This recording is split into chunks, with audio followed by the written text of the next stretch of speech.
یوه مرغۍ د الله جل جلاله څخه خوابدې وه.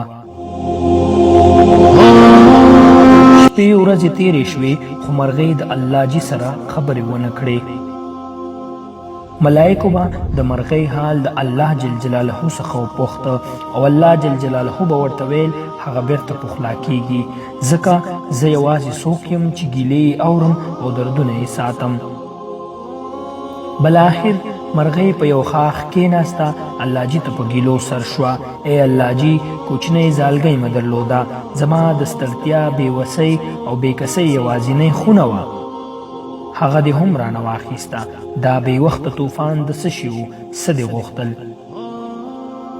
زما دې کوچنۍ ځالې ستا د دې پراخې نړۍ څه ځای نیولی و؟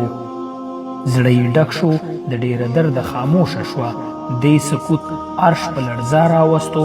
ملایکې حیرانې شوې. الله جل جلاله مرغۍ ته وویل: یو مار دې مخ په ځاله در روان و. باد ته مې وویل چې په منډه دې ځاله چپه کړي.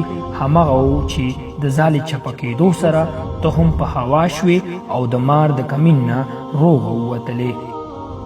مرغۍ د الله جل جلاله دې ځواب ته حیرانه او سر ټیټې شوه. الله جل جلاله وویل: څه نورې بلاوې مې هم د خپلې مینې په خاطر له تا نه لرې کړې، خو تا په ناپوهۍ کې زما بدۍ ته ملا وتړله. د مرغۍ ستونی ډک شو او اوښکې یې په سترګو کې ډنډې شوې. وجود یې زیړ شو او په چغه هارو یې ټوله نړۍ په سر واخیسته. دلته باید یو خبره وکړم. حتی د یوې مرغۍ د ژوند دومره غم له الله جي سره و. نو دا د الله جي وعده ده چې زه مې په خپلو بندګانو باندې د دوی له خپل مور او پلار څخه 80 ځله مهربانه یم. هدف یې دا دی په انسان هر ډول تکلیف راځي. په دې کې د الله جي خپل حکمت وي. هیڅ وخت انسان باید د الله جي له درباره باید ناامیده نشي.